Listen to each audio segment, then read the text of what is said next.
family member, maybe whether it be the uncle, cousin,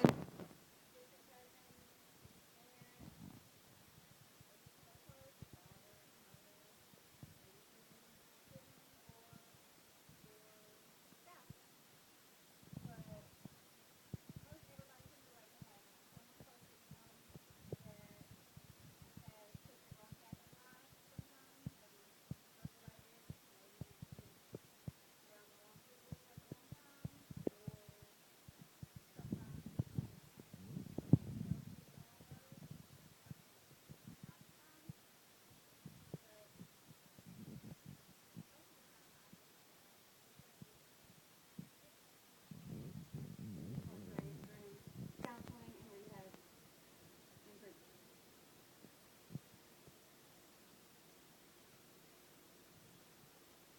Sometimes it's drug related, sometimes it's the wrong thing, but just throwing them in jail, I don't think is the problem.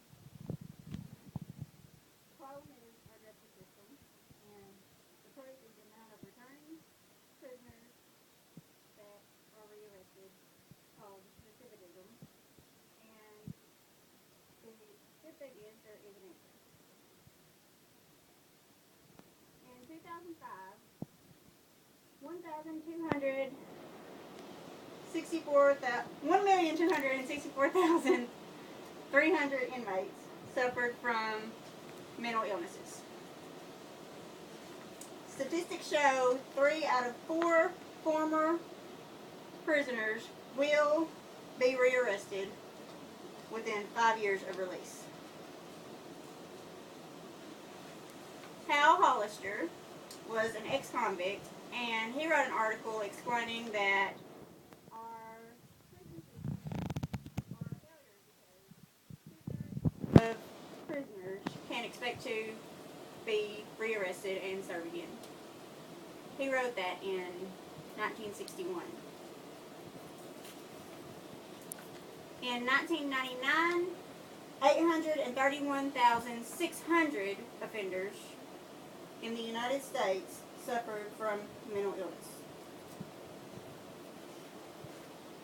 Is this helping her? My ideas are, when she went to jail, obviously she had a problem.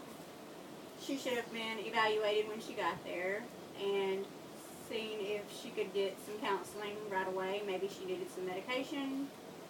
Obviously she has some problems. That's probably what caused her to do whatever she did to get her put in jail. It's not always the answer. I'm not saying she should just be let go, but she should have help while she's there. In 2006, 74% of prisoners in the state with mental problems met the criteria for substance abuse. Also in 2006, 22% of inmates reported learning impairments from a survey that they did on the inmates when they got there. 8% of those inmates also reported a mental illness, and 64% were found to have a mental illness.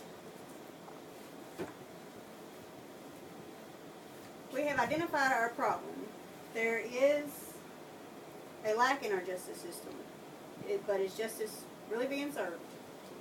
So I ask you, what is the solution?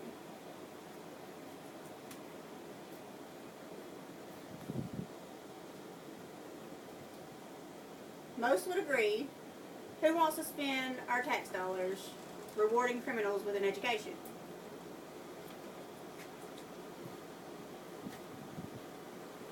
But is 3 hots and a cot really enough?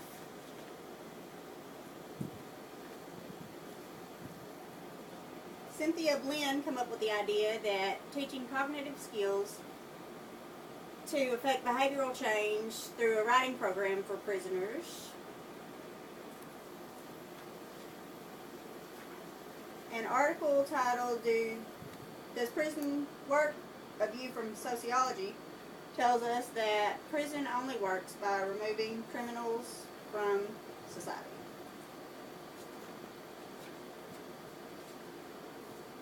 Faith Lutz backs that article by explaining that only through ethics of care during incarceration will the prison system be successful through a program with integrity. Peter Saunders and Nicole Villante studied and concluded deterrence-based programs are ineffective in reducing crime, and the focus should be on developing rehab programs that do focus on the likelihood of recidivism, which is the returning of back to jail. So, my solution is, while they are there, teach them the cognitive skills they need to get back into the public, back into society, and be successful in society. Things like public speaking, writing, critical thinking, decision-making skills, basic math skills, also counseling and drug rehab to be the main things there. Wouldn't it be better to release someone with the skills they need to be a part of the community rather than a menace to the community, to actually fit in with society, to not be a part of something, to not be an outcast, to actually know that they fit in the community?